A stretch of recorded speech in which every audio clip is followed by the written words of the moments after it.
What's up, good people? Christian Allaire here. Welcome to my YouTube channel and welcome to my living room here in Huntington Beach, California. Another video. Yes, another video. Today is not flow. What? Is that what you're thinking? That's right. Today's video is about bandhas. Roll the intro.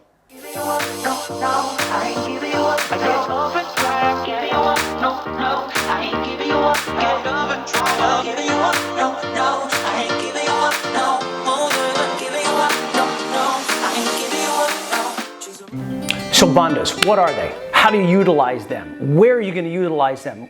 Well, in today's video, I am going to demonstrate and work with you on your float forward. So from the downward dog position, you lift up onto the big toes, you bend the knees deeply, and then you float versus, the traditional pounce forward where you pounce forward and the knees bend and the big shock absorber at the top of the mat. We're trying not to do that. We're actually trying to softly and then just softly float the feet down in the together position at the top of the mat. And one of the tools that we use in order to do that float forward is a bandha.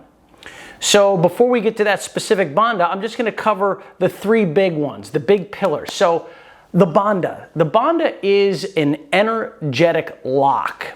It is a way of pulling into center line, organizing your energy to center line, pulling in order to give you a boost, in order to propel you forward, up, or pressing downward.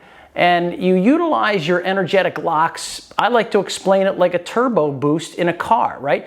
So a race car does not keep its turbo boost in the full-on position the entire race. No, no, no, no. You use your energetic boost, your turbo boost at certain key points in the practice. So the three big ones, are your Jalandhara Bandha, right? A throat lock. That's what that is. So the glands, you tuck your chin downward. It compresses the glands. It's called a throat lock. That is one of your bandhas.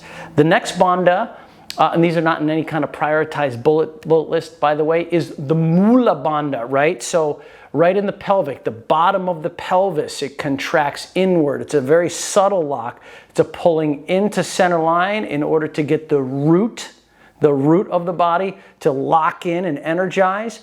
And then the one we're really going to work with today, which is Uddiyana Bandha.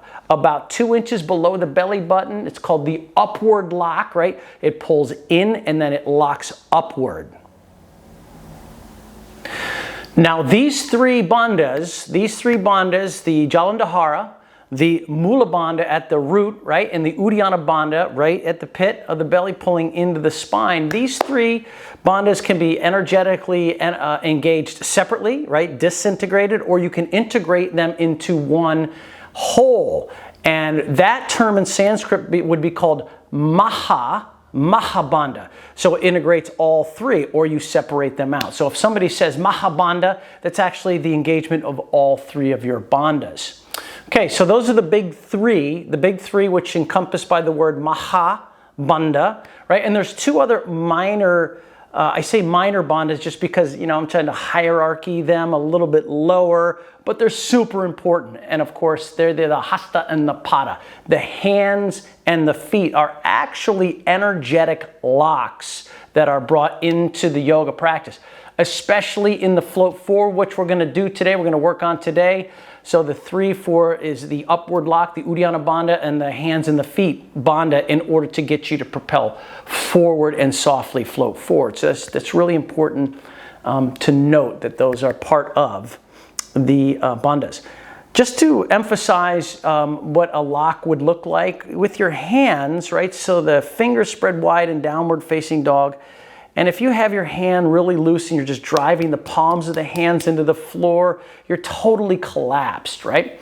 But if you were to just take your hand out and then take your opposite hand and grab a hold of your forearm and then make a fist, okay? You're now engaging your hand bandha, your lock. Notice as you engage and pull it in, you start to recruit the strength of the forearm, the deltoids, the biceps, the whole shoulder girdle, and I know you guys love it when I use the word girdle, the serratus anterior becomes engaged, or an energetic pulling at the center line in order to work whatever pose you're working. And again, today is going to be the float forward.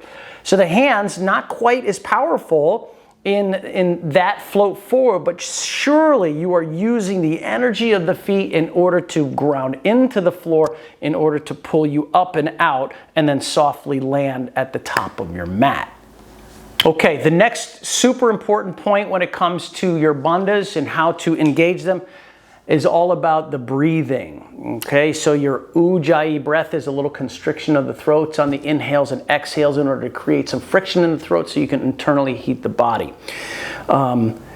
When we are breathing using energetic locks of bandhas, there is not congruence in the yoga tradition on how you do this exactly, right? You might see another yoga tradition will tell you to do the exact opposite of what I am telling you to do.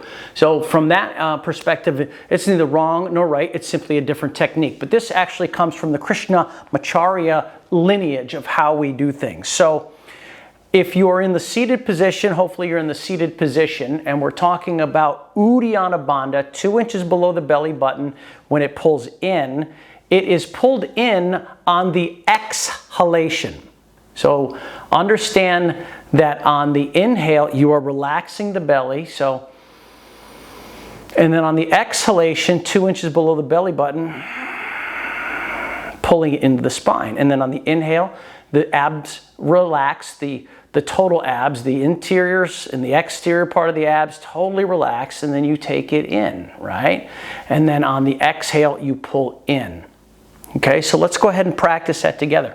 Now you could, in order to help you out, you could place a hand on your belly if you would like, or you just place your hands on the knees. So we'll just do a 2 count. So as you breathe in, please relax your belly button. And then on the exhale, pull it in. And then inhale, soften the belly. And on the exhale, contract Uddiyana Bandha in and up. And so as you do that, you feel that belly pull in, your abs engage. You're going to start to collect and integrate into the center line of the body. And again, we're demonstrating today on the float forward in order to propel you forward. So with that, I'm going to meet you in the mat. I'm in downward facing dog. Let's work on our float forwards together.